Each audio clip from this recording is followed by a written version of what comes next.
Selamat siang teman-teman semuanya. Assalamualaikum warahmatullahi wabarakatuh.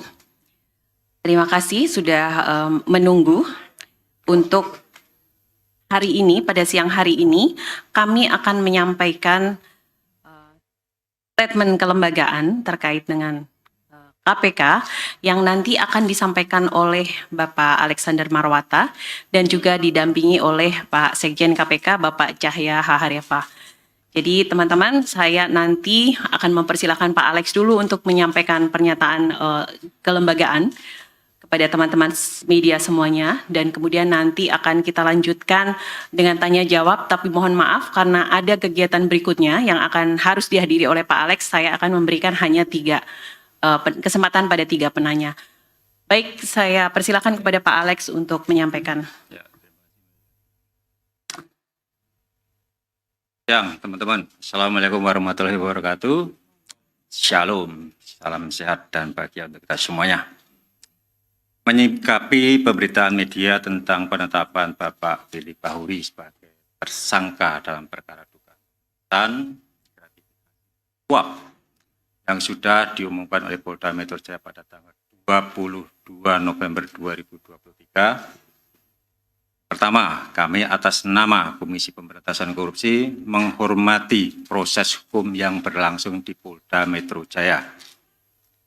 Yang kedua, bahwa sesuai dengan ketentuan pasal 32 ayat 2 dan ayat 4 Undang-Undang 19 tahun 2019 tentang perubahan kedua atas Undang-Undang Nomor 30 tahun 2002 tentang Komisi Pemberantasan Tindak Pidana Korupsi, dalam hal pimpinan KPK menjadi tersangka tindak pidana kejahatan, pimpinan KPK diberhentikan sementara dari jabatannya. Pemberhentian tersebut ditetapkan dengan keputusan Presiden. Yang ketiga, pimpinan KPK secara kolegial tetap solid dan berkomitmen memastikan KPK akan tetap melaksanakan tugas sebagaimana yang dimandatkan oleh Undang-Undang KPK, menuntaskan perkara-perkara tindak pidana korupsi baik di tingkat penyelidikan, penyidikan, maupun pengembangan hasil persidangan, fakta-fakta persidangan, dan juga KPK juga tetap melaksanakan program pencegahan korupsi seperti pengawalan pada penyelenggaraan pemilu, program aksi pencegahan dalam Stranas KPK, program koordinasi dan supervisi, pendidikan anti korupsi, dan lain-lainnya tetap berjalan sebagaimana mestinya. Yang keempat, kami menyadari bahwa pemberantasan korupsi tidak bisa dilakukan sendiri. Oleh karena itu, KPK juga akan terus bersinergi dan berkolaborasi dengan seluruh stakeholder, kementerian, lembaga, baik pemerintah pusat maupun di daerah, serta para pelaku usaha dan seluruh masyarakat Indonesia. Dan yang kelima, terima kasih atas dukungan masyarakat kepada KPK selama ini, dan kami akan terus memberikan update terbaru mengenai kerja-kerja KPK secara transparan kepada publik. Demikian kami sampaikan pernyataan dari KPK. Terima kasih. Baik, saya hanya memberikan 3 kesempatan. 1, 2, dan 3.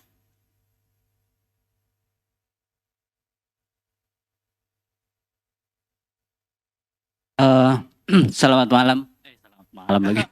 Sorry. Biasanya malam soalnya. Selamat siang Pak Alex. Saya Hedi dari Kumparan. Langsung saja pertanyaannya begini. Ada 2. KPK akan masih memberikan pendampingan hukum nggak kepada Pak Ketua yang sudah ditetapkan tersangka? Terus yang kedua, ini kan dugaannya yang disangkakan itu dugaannya pemerasan begitu. Nah, apakah ini kan biasanya pimpinan juga sering mengatakan soal kerja kolektif kolegial. Nah, ini ternyata di dalam pimpinan ini ada yang ini, apakah pimpinan itu tidak merasa kecolongan begitu? Terima kasih.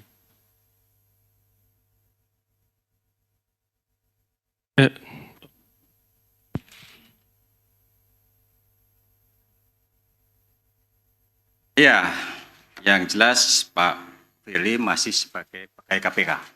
Gitu. Jadi tentu saja dalam menjalankan tugas dan kewajibannya yang bersangkutan berhak untuk mendapatkan bantuan hukum. Yang kedua, apakah KPK kecolongan? Kita nggak pernah merasa kecolongan. Ya. Jalan internal di KPK sudah berjalan dengan baik, meskipun ada kejadian-kejadian, ya apalagi ini kita harus tetap menganut asas praduga tidak bersalah, kan seperti itu. Sedangkan yang sudah terjadi, ya seperti teman-teman juga ketahui sebelumnya, ada penyidik yang kemudian lakukan tindak pidana, ya. Apakah itu juga kecolongan? Ya, sistem nanti yang akan berjalan. Masuk yang sedang berjalan di mana penjaga rutan, itu juga akhirnya ketahuan. Dan kami masih tetap meyakini bahwa apa yang kemudian menjadi persoalan pada siang hari ini juga oleh Polda Metro Jaya itu juga dilaksanakan dengan profesional, ya. Dan kita akan mengikuti proses penyidikan di Polda Metro Jaya dengan pendampingan dari Biro Hukum. Saya kira itu. Ya, Baik, pertanyaan selanjutnya. mau nanya soal ini.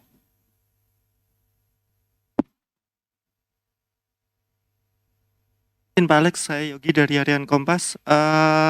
Yang pertama itu soal tadi kan ada ini ya pemberhentian sementara gitu ya, berarti ada ketuanya yang akan mengganti. Itu siapa?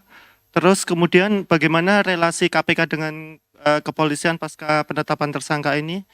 Kemudian tadi kan sebelum konferensi ini sempat ada rapat internal ya Pak, minus Pak Gufron ya. Nah itu hasil rapat internal itu apa saja? Kemudian terakhir peristiwa ini tentu akan menjatuhkan marwah KPK gitu ya, terutama dalam menjaga kepercayaan publik gitu. Nah apakah KPK akan melakukan proses perlawanan hukum atau seperti apa nanti ke depannya, termasuk juga dalam pemberantasan korupsi ini untuk memberikan kepercayaan kepada masyarakat. Terima kasih. Siapa yang menjadi wakil, siapa yang menjadi ketua, kan begitu kan? Ya, ini kita tidak berandai-andai, ya, tidak berandai-andai, dan kita juga tidak tahu, dan belum juga ada kepres dari Presiden. Dan sampai dengan saat ini, Pak Firly masih sebagai ketua KPK, kan begitu, dan menjalankan tugas seperti biasa. Kemudian terkait dengan kegiatan koordinasi kepolisian tidak ada persoalan. Karena ini menyangkut lembaga, bukan person pribadi-pribadi. Jadi kalau terkait kelembagaan, ya nggak ada terganggu.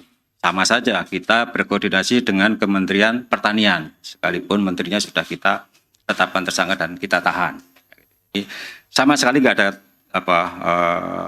gangguan terkait dengan koordinasi kerjasama sinergi dengan pihak kepolisian. Kemudian terkait dengan opini publik, ya tentu cara yang paling efektif untuk meningkatkan kepercayaan publik adalah dengan kerja-kerja dan kinerja KPK, kan begitu kan? Tadi sudah saya sampaikan bahwa kami tetap berkomitmen dan tidak terpengaruh dengan kejadian ini, ya kita akan selesaikan semua perkara-perkara baik yang besar yang sedang kita tangani maupun dari hasil pengembangan di dalam tahap penuntutan maupun di dalam proses penyidikan. Nah, nanti perkembangan penanganan perkara tentu akan kami sampaikan ke teman-teman ketika kami sudah menetapkan tersangka. Saya kira itu. Baik, Rapat internal kalau urusan internal lah. satu pertanyaan terakhir. Ini mau nanya soal ini. Apa nggak sengaja? Jadi Pak Ketua ini, Ketua KPK Firly Bahuri ini masih aktif atau sudah dinonaktifkan saat ini? Masih sangat aktif. Yang bersangkutan tadi juga ikut rapat dan yang bersangkutan ada di ruang kerjanya dan melaksanakan pekerjaan seperti biasa. Terus yang kedua mau nanya soal ini kan kasus di Kementerian kan berarti ada pemerasan dalam sebelumnya. Nah apakah kasus itu bisa dikatakan cacat hukum? Karena kan ada tindak pidana di dalam pengusutan tindak pidana. Terus yang kedua mau nanya dulu Pak Alex pernah bilang kalau seandainya mau menyuap atau memeras harus 5-5-nya pimpinan. Nah sekarang sudah di di Polda Metro Jaya Pak Firly sudah jadi tersangka. Apakah ini benar hanya kelakuan Pak Firly atau ada pimpinan lain yang berperan? Sekali lagi kita harus menganut asas praduga tidak bersalah, ya. Kita tidak tahu bukti apa yang dimiliki Polda, kan begitu. Kita nggak ngerti bukti apa yang dimiliki oleh Polda, keterangan saksi siapa, apakah sudah terverifikasi dengan baik. Tapi fakta hari ini ya penyidik Polda menetapkan tersangka. Ya kita ikuti saja proses hukum itu di Polda, kan begitu. Apakah kemudian itu akan menyebabkan proses penetapan tersangka ICL menjadi cacat? Tentu saja tidak, dan tidak ada hubungannya. Tentu, tidak ada hubungannya sama sekali. Itu dua hal yang berbeda, ya. Di mana penetapan dari ICL itu tentu semua sudah didasarkan atas alat-alat bukti yang kami kumpulkan, penyidik kumpulkan. Dan kami meyakini bahwa berdasarkan alat bukti yang cukup, telah terjadi peristiwa pidana, korupsi tentu saja, dan siapa pelakunya. Kan begitu. Terus apa lagi tadi? Udah kan? Pak,